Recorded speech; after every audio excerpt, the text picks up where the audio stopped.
하나님의 말씀 우리 같이 읽고 그 다음에 제가 또 우리 설교와 또 지진을 위해서 같이 기도하도록 하겠습니다. 마태복음 17장 1절부터 제가 읽겠습니다.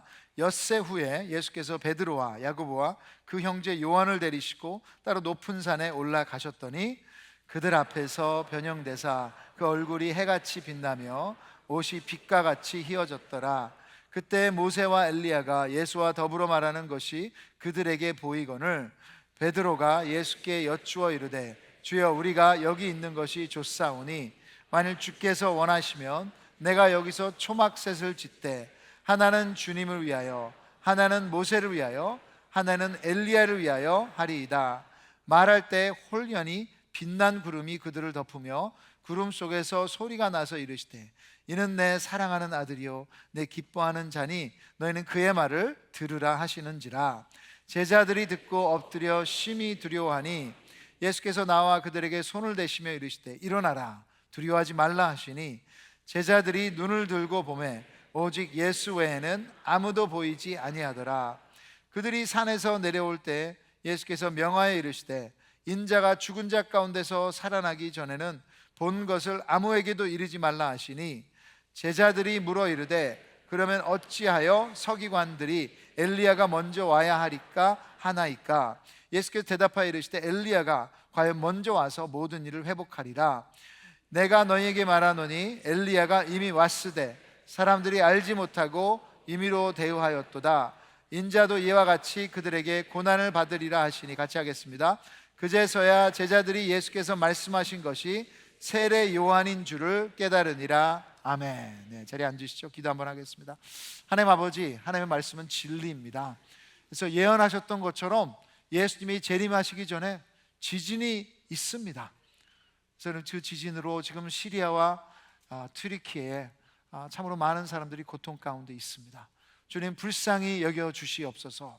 그래서 이것을 통해서 주님 그들이 하나님의 메시지를 들을 수 있도록 하여 주시고 무엇보다 거기에 있는 크리스천들과 또 선교사님들이 다시 한번 회복되게 하여 주시고 또 복음의 계절이 그곳에 올 수 있도록 은혜 내려 주시옵소서. 또 저희들이 협력하는 교회들과 또 그곳에 있는 사역자들이 우리의 많은 또 헌금과 도움을 통해 그들에게 흘러가기를 원하며 진정으로 그들 가운데 다시 한번 하나님의 나라를 향하는 그 세움이 있을 수 있도록 도와주시옵소서. 오늘도 주님 이 말씀을 보겠습니다. 이 말씀이 진리입니다. 오늘 낙심한 자 있다면 이 말씀으로 위로받게 해 주시고 오늘 고민하는 자 있다면 이 말씀 앞에 아멘으로 순종할 수 있도록 은혜 내려 주시옵소서. 예수님의 이름으로 기도드립니다. 아멘. 여러분 한 주 동안도 말씀으로 사셨습니까? 우리 옆 사람한테 물어보시죠. 말씀으로 사셨습니까? 네. 그냥 저만 쳐다보고 계신 분이 있는데 잘 모르겠어요. 매주마다 우리 ANC 공동체가 이 함께 동일한 말씀을 보고 또 대화를 하고 감사하고 하니까 이 더 하나 되는 이 끈끈함이 느껴집니다. 지난주 화요일에도 기억하시겠지만 이 가나안 여인의 이 큰 믿음에 대해서 우리가 마태복음에서 봤습니다. 참 우리 믿음의 걸림돌이 뭐예요? 우리 자존심이에요. self pride. 어제 말씀에서 예수님은 이 나를 부인하고 내 십자가를 지고 따르는 것이 제자의 기준이라고 말씀하셨어요. 그리고 우리의 자존심은 내가 나를 괜찮다고 여기기 위해 붙잡고 있는 사라지는 것들이에요.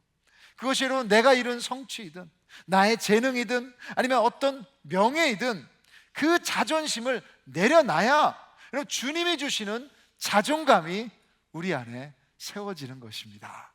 그래서 그 자존감은 어느 누구도 어떤 상황도 빼앗아갈 수 없는 주님의 축복인 줄 믿으시기 바랍니다. 그래서 화요일 저녁에도 말씀드렸던 것처럼 이 가나안 여인의 그것을 큐티하고 저녁에는 신방을 갔는데 그 자매님도 신방 전에 큐티를 하셨더라고요. 그러면서 제가 하는 말을 이해를 하면서 하는데 아주 큰 도움이 됐습니다. 그래서 어떻게든 이번 2023년도에 하나님 말씀으로 계속 그 말씀 앞에 서시는 여러분 되기를 바랍니다. 그럼 계속 지금 함께 보고 있는 것은 마태복음. 그래서 여러분 마태복음 17장부터는 계속해서 십자가의 이 고난의 메시지를 예수님은 던지고 계십니다. 마태복음 16장에서 예수님이 제자들에게 너희는 나를 누구라고 하느냐? 질문하셨을 때, 이 베드로가 여러분 그 유명한 고백을 하죠. 주는 그리스도시요 살아계신 하나님의 아들이시니이다. 아멘.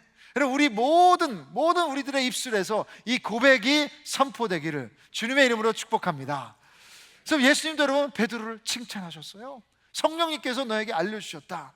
근데 여러분 그 후에 예수님이 고난과 죽음과 이 부활의 이야기를 하시자 베드로는 곧바로 사탄에게 이용당합니다.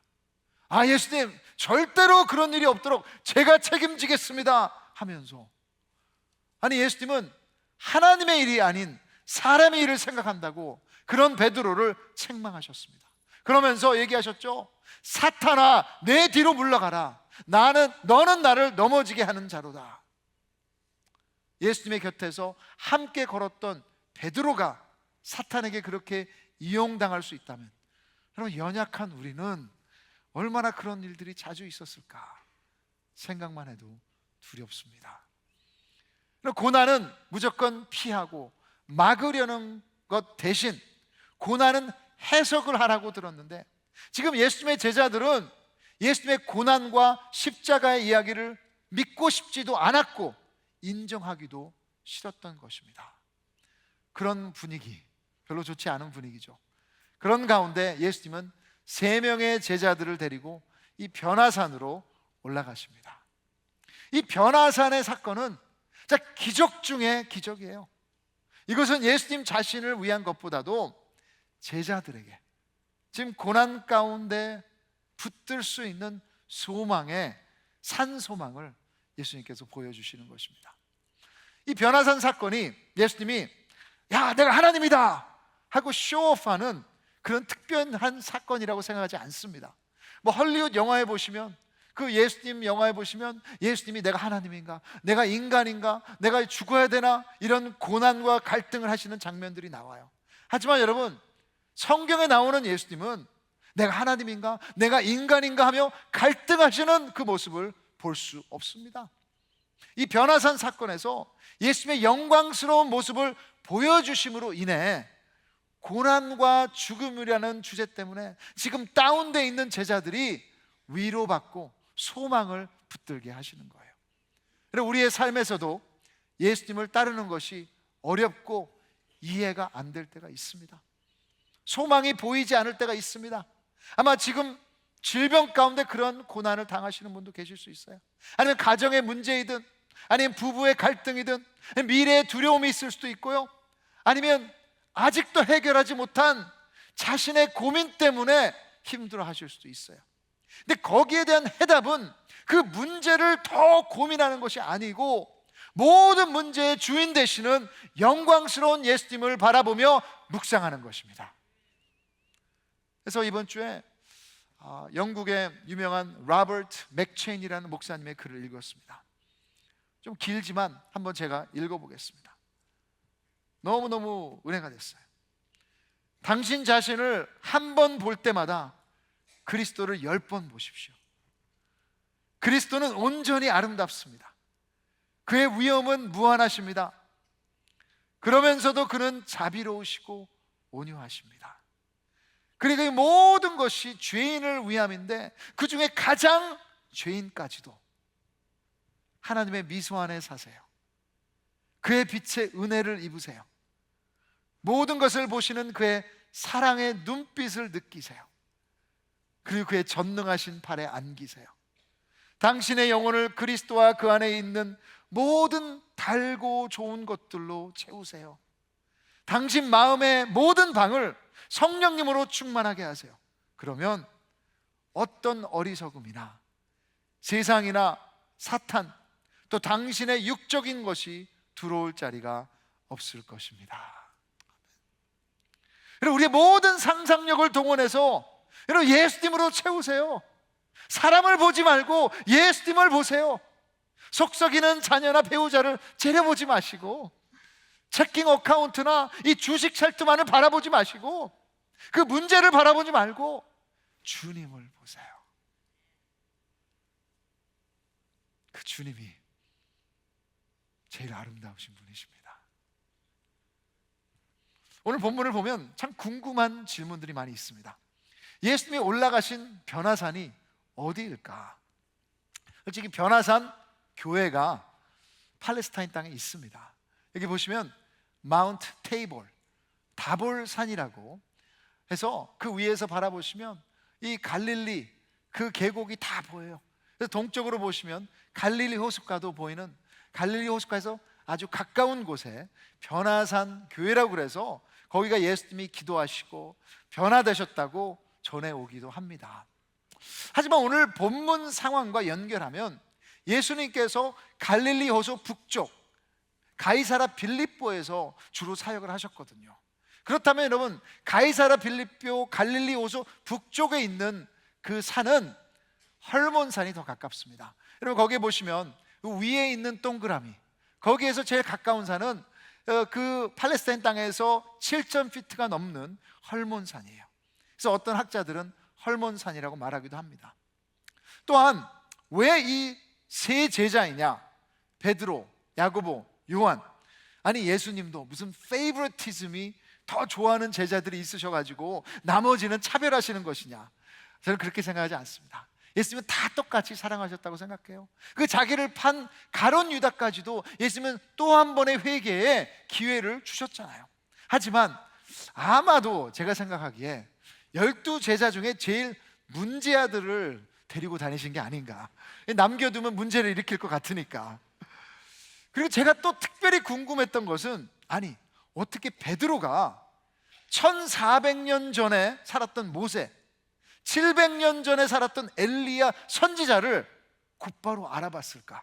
아니, 무슨 이름표를 단 것도 아닐 거고, 아니 무슨 모세가 지팡이를 가지고 나타났나? 아니면 엘리야는 죽지 않고 천국으로 갔으니까 수염이 너무너무 길어서 엘리야라고 생각했나? 너무 궁금해요.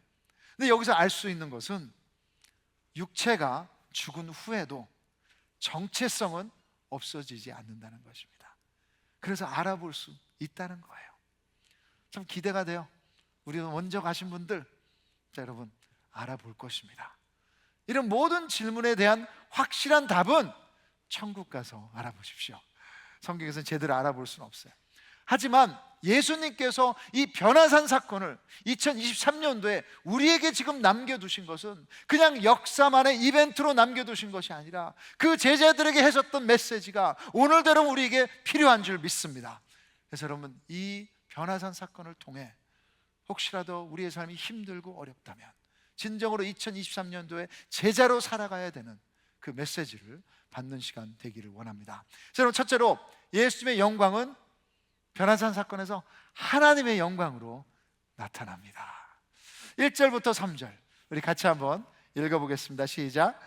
엿새 후에 예수께서 베드로와 야고보와 그 형제 요한을 데리시고 따로 높은 산에 올라가셨더니 그들 앞에서 변형되사 그 얼굴이 해같이 빛나며 옷이 빛과 같이 휘어졌더라. 그때 모세와 엘리야가 예수와 더불어 말하는 것이 그들에게 보이거늘. 그래서 예수님께서 변형되사, 영어로는 transfigured. 그래서 이것을 헬라어로 보시면 metamorphosis라는 단어가 나옵니다. 이 metamorphosis는 영어로 보시면 애벌레가 나비로 변화되는 그 과정을 표현하는 단어예요. 본질은 바뀌지 않았지만 겉으로는 분명한 변화가 있었다는 것이죠. 그래서 마태도 분명히 예수님께서 예수님이신데 그 얼굴에서 해같이 광채가 나고 옷도 빛과 같이 휘어졌다. 이 동일한 사건을 마가도 마가복음에 적어놨습니다. 마가복음 9장 3절에는 이렇게 쓰여 있어요.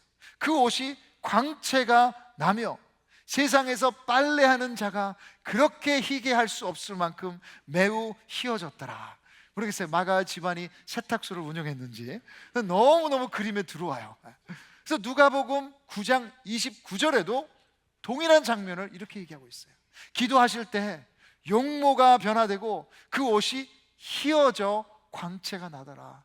다른 번역에 보시면 번개처럼 빛났다, 그렇게 쓰여 있습니다.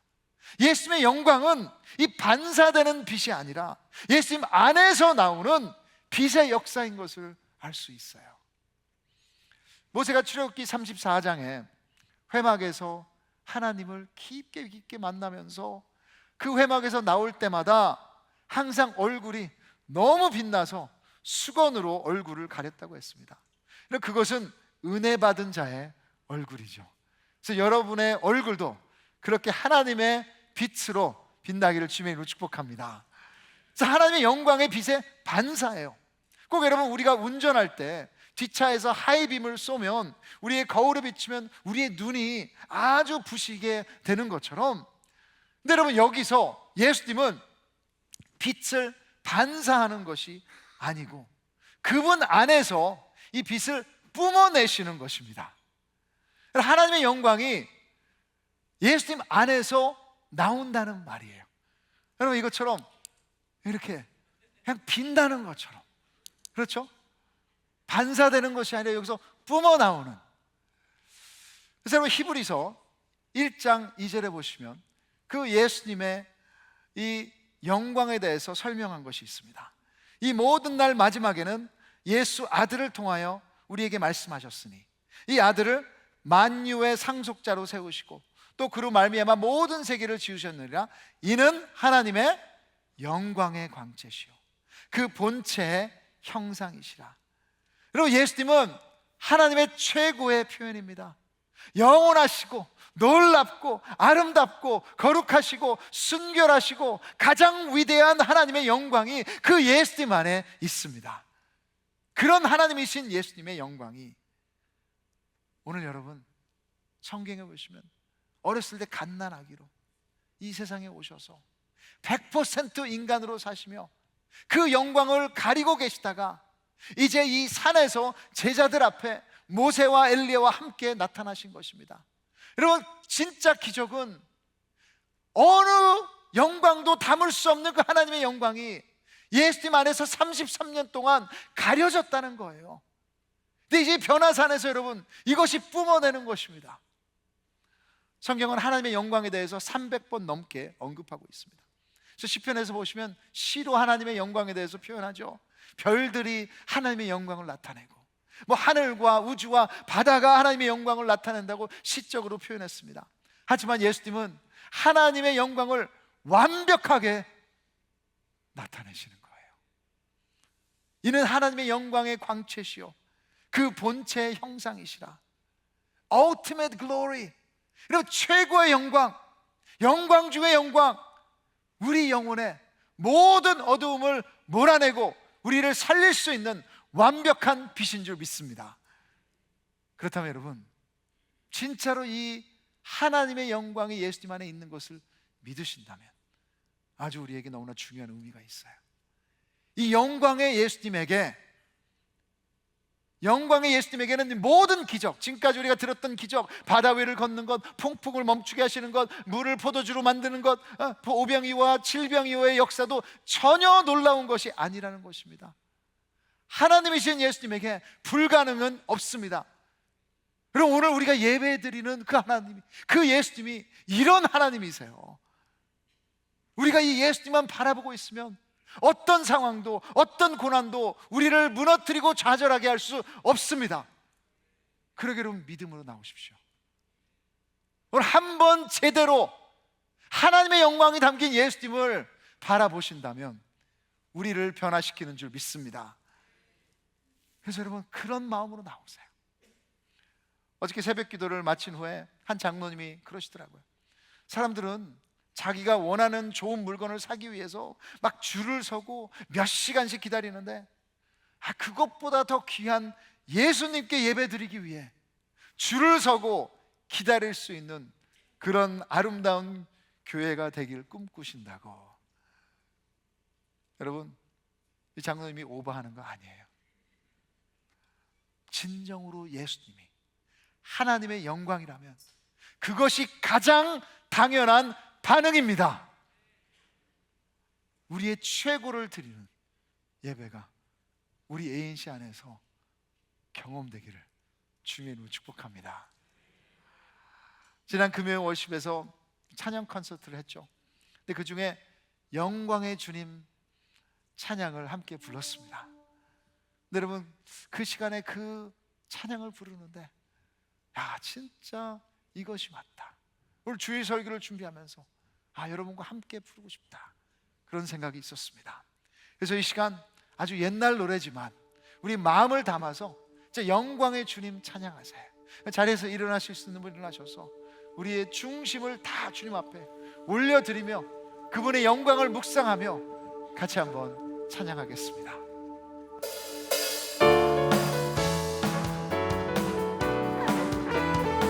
영광의 주님 찬양하세요.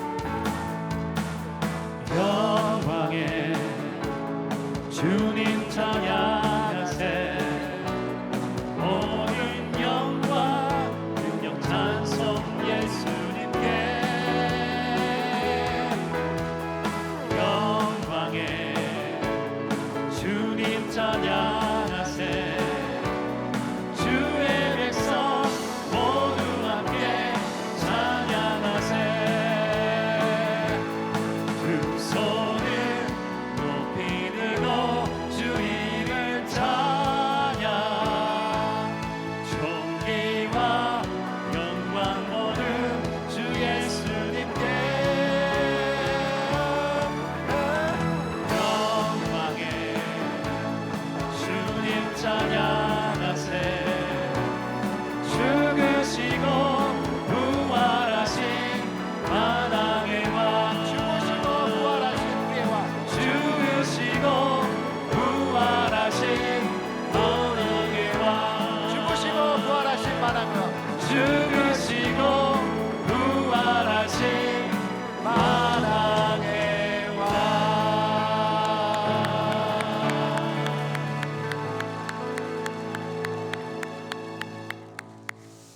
네, 자리에 앉으시죠. 그렇습니다, 여러분. 예수님은 하나님의 영광입니다. 그분을 예배드리는데 우리 가장 큰 기쁨이 있기를 바랍니다. 그럼 두 번째, 예수님의 영광은 우리를 살리는 중보자의 영광입니다. 그럼 제자들이 예수님의 위대하신 영광을 봤습니다.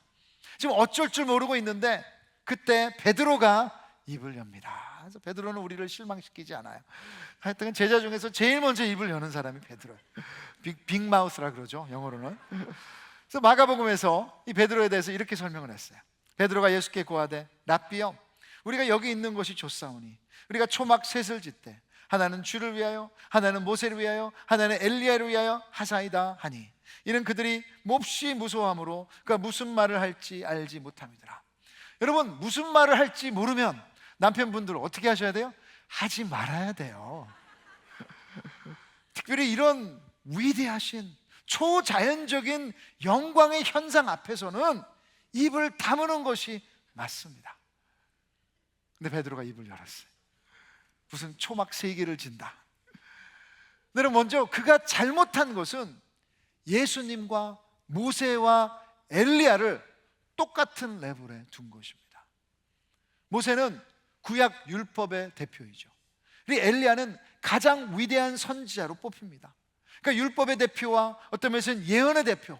근데 예수님은 대표 중에 대표가 아니세요. 예수님은 여러분 주관자이십니다. 비교해서는 안 됩니다. 근데 여러분 예수님과 동급을 매기는 안 돼요.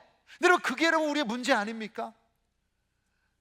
예수님은 우리 삶의 많은 주제 중에 또 하나의 주제가 아니에요, 여러분.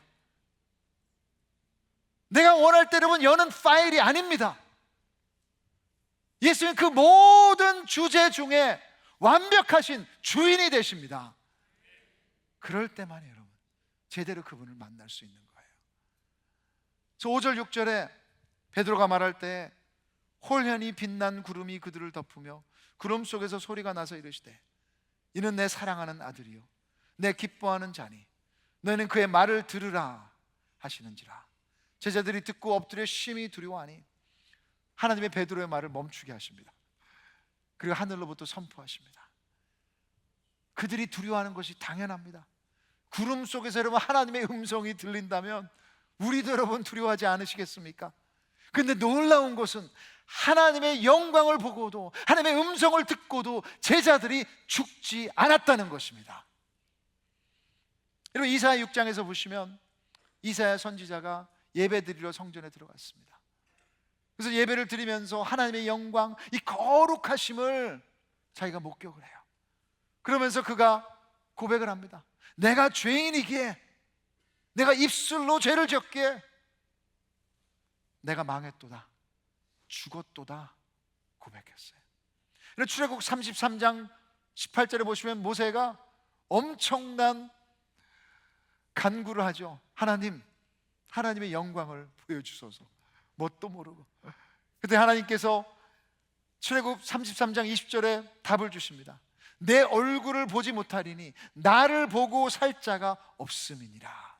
그래서 여러분, 구약에 하나님의 영광에 가까이 갔다가 죽은 사람들의 이름들이 나오는 거예요. 지금 제자들은 죽었어야 마땅합니다. 한 목사님은 이렇게 설명하셨어요. 길가를 가다가 하늘에서 코끼리가 당신 위에 떨어진다면 당연히 죽습니다. 그것이 코끼리의 원칙입니다. 내 감정이 어떻든 그 무거운 것을 인간은 감당할 수 없어요. 동일하게 여러분, 햇빛이 우리 눈을 직접적으로 계속 비추인다면 우리 눈은 망가질 것입니다. 그것이 더 센 빛의 법칙입니다. 하나님의 영광도 마찬가지예요. 여러분, 세상에 감당할 수 없는 이 영광, 천국에는 어떤 해도 없고요, 어떤 빛도 없고요, 하나님 그 영광 하나로 모든 것이 움직인다고 했습니다. 죄로 망가진 인간이 그분의 거룩하신 영광 앞에 살아남을 수 있는 자는 아무도 없습니다. 100% 죄인인 우리가 죽어야 마땅해요. 하지만 베드로, 요한, 야고보가 죽지 않고 살아남은 이유는 오직 한 가지, 예수님이 그들의 중보자이셨기 때문입니다. 8절에 보시면 제자들이 눈을 뜨고 보매 오직 예수 외에는 아무도 보이지 아니하더라. 여러분, 이제 예수님이 구약의 언약이 있었지만 새로운 언약을 가져오신 것입니다. 하나님의 거룩은 변하지 않았지만 예수님이 우리의 중보자로 서시니 우리의 입장이 새로워졌습니다. 중보자이신 예수님이 그 영광을 내려놓으시고 십자가에서 자신의 목숨을 내어주셨어요. 우리의 대속물이 되어주셨기 때문에, 그러게 여러분, 이제 우리는 예수님의 의로움을 입힌 사람입니다. 그러게 여러분, 하나님의 영광 앞에서도 예배 드리면서도 그분 앞에 설 수 있는 자가 된 줄 믿으시기 바랍니다. 우리의 입장이 영원히 바뀐 것입니다.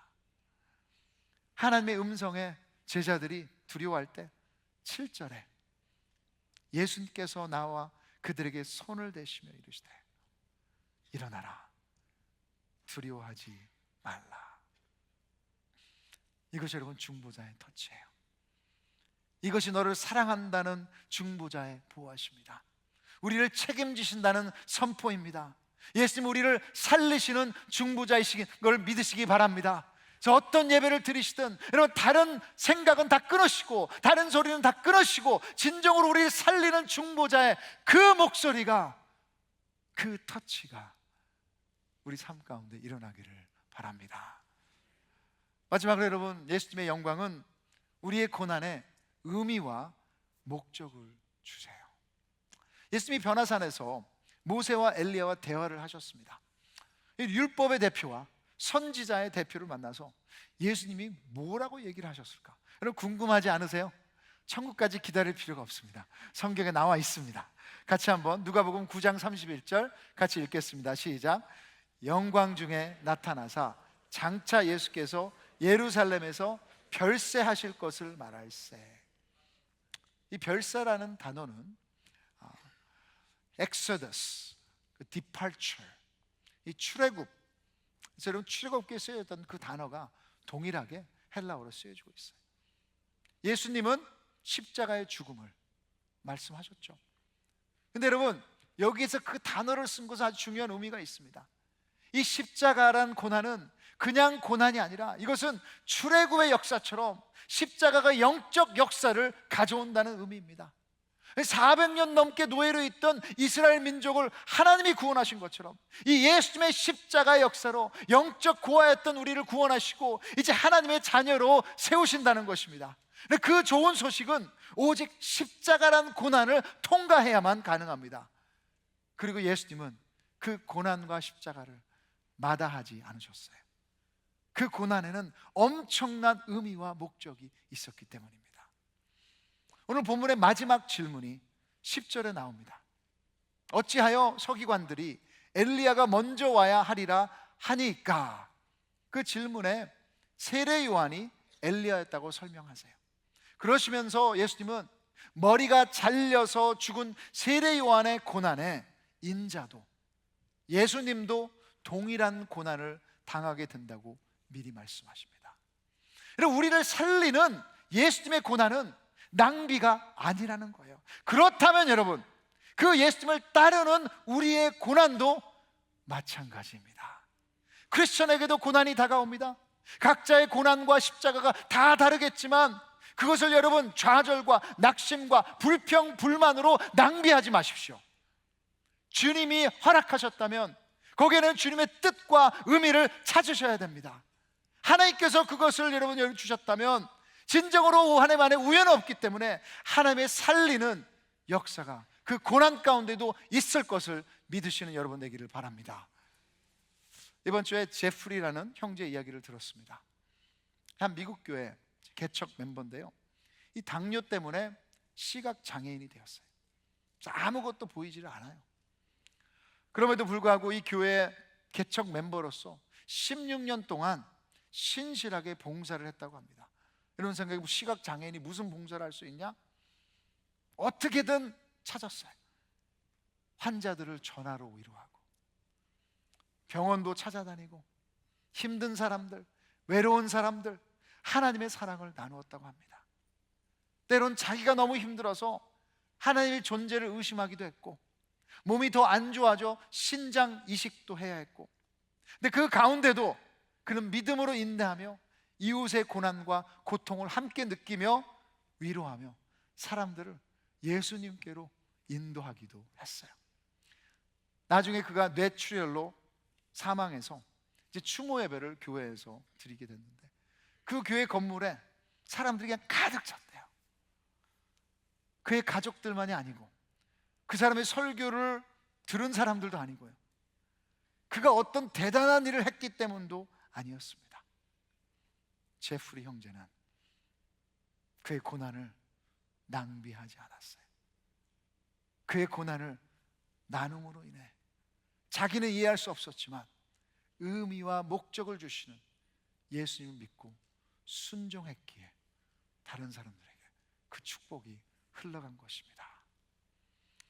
설교를 마치면서 우리 사도 바울 적은 고린도후서 3장 18절을 읽었으면 좋겠어요.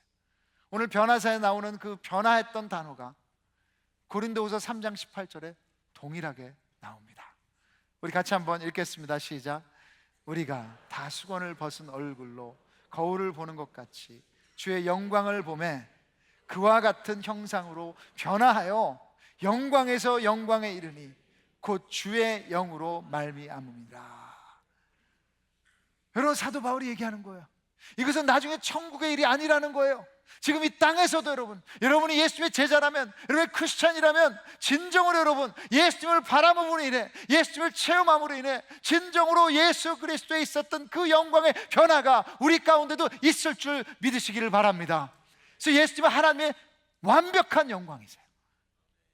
그래, 우리의 완벽한 중보자가 되시기에 이제는 두려워하는 삶이 아니라 주님의 위로 가운데 그분을 체험하기 위해 그분 앞으로 나아가기를 원합니다. 어떤 상황이든 여러분 포기하지 마십시오. 자신을 한번 바라보실 때 영광스러운 십자가 예수님 10번, 100번, 1000번 바라보세요. 그리고 하나님이 말씀하신 것처럼 Listen to my son, 내 아들의 음성을 들어라. 그 예수 그리스도의 사랑의 음성을 들을 때 여러분, 세상이 줄 수 없는 신앙의 경험과 하나님의 역사가 우리 삶 가운데 일어날 줄을 믿으시기 바랍니다.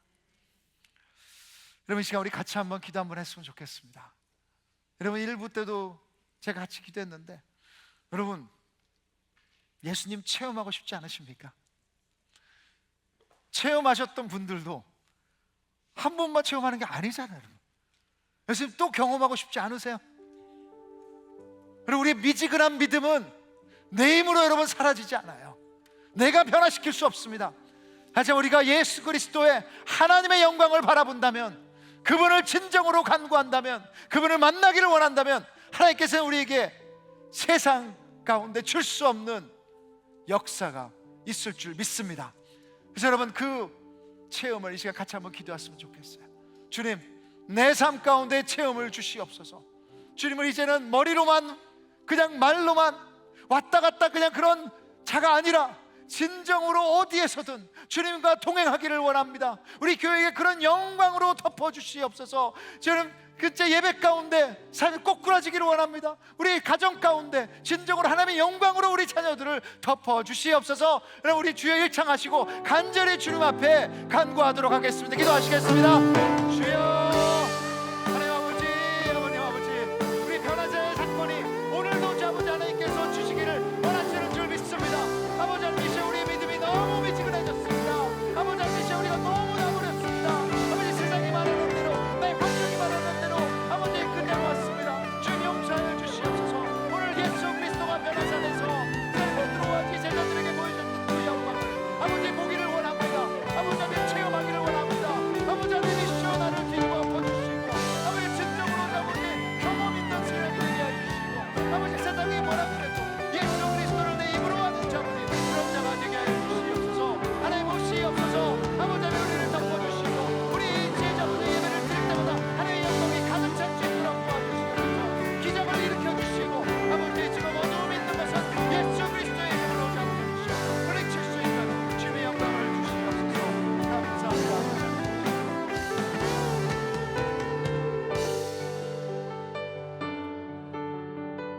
하나님 아버지, 진정으로 이것이 우리의 간구입니다.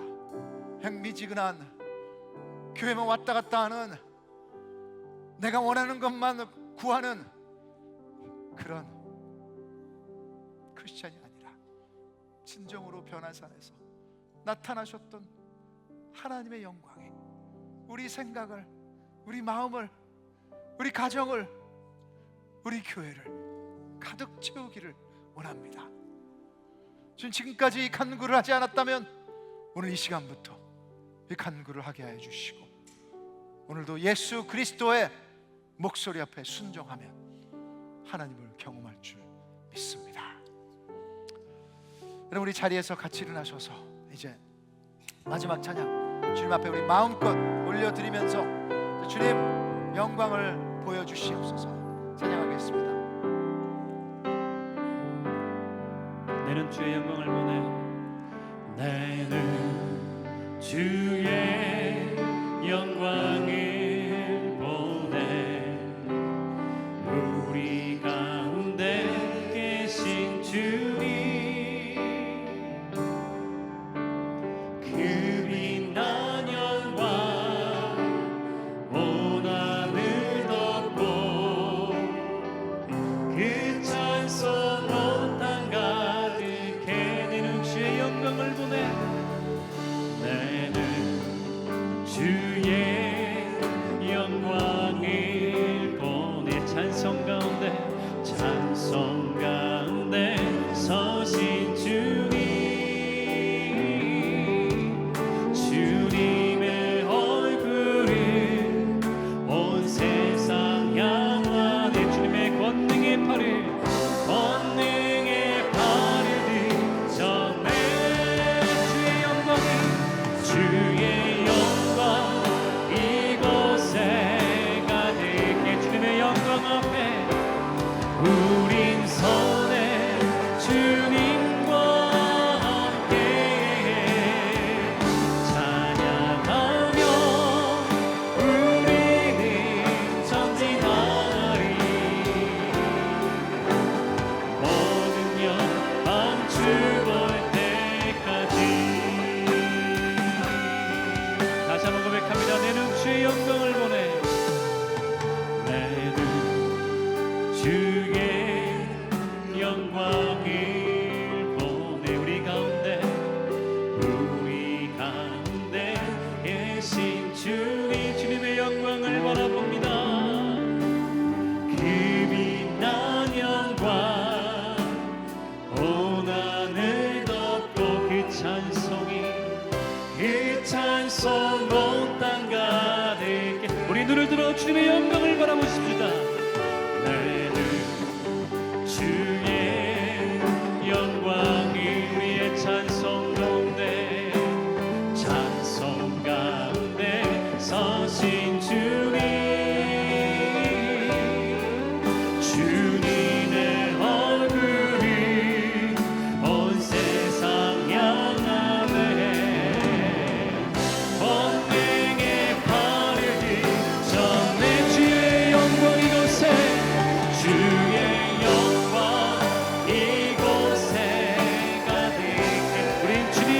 선에 우리 선에 주님과 함께 찬양하며 우리 전진 나가리. 모든 열방 우리 마음을 다해 고백합니다. 하늘 아버지, 우리를 새롭게 하여 주시옵소서. 하늘 아버지, 우리 새롭게 하사 열방 중에서 주를 섬기게 하소서. 모든 나라 일어나 찬송 부르며 영광의 주님을 보게 하소서. 주의 영광 이곳에 가득해. 우리 손에 주님과 함께 찬양하며 우리는 전진하리. 우리 다시 한번 두 손 높이 들고 고백하기를 소망합니다. 주님의 영광이 우리 삶 가운데 가득하기를 소망하며 주의 영광이 이곳에 가득해. 주의 영광 이곳에 가득해. 우리 손에 주님과 함께 찬양하며 우리는 전진하리. 모든 열방 주 볼 때, 모든 열방이 주님을 볼 때까지, 모든 열방 주 볼 때까지.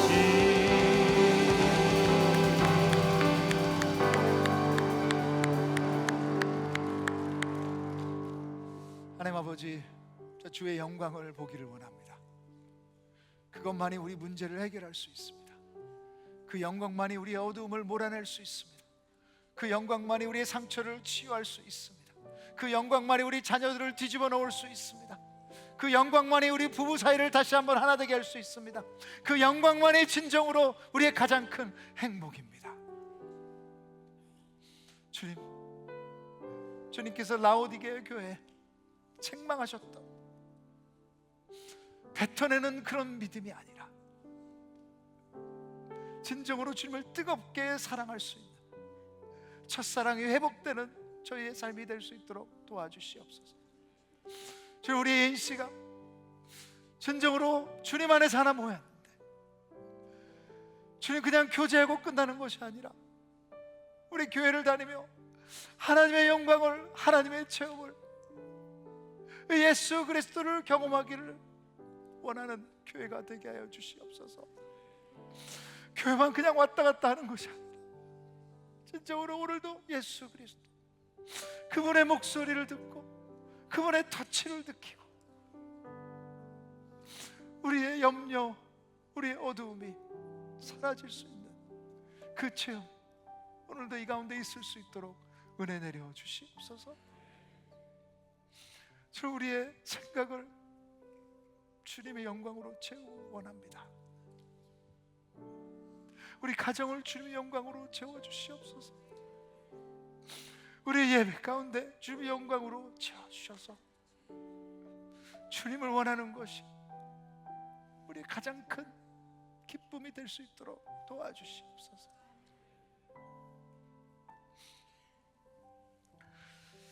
이제는 우리의 삶이 주님의 영광으로 가득 채우기 위해서 자신의 모든 영광을 내려놓으시며 십자가에 못 박히신 주 예수 그리스도의 은혜와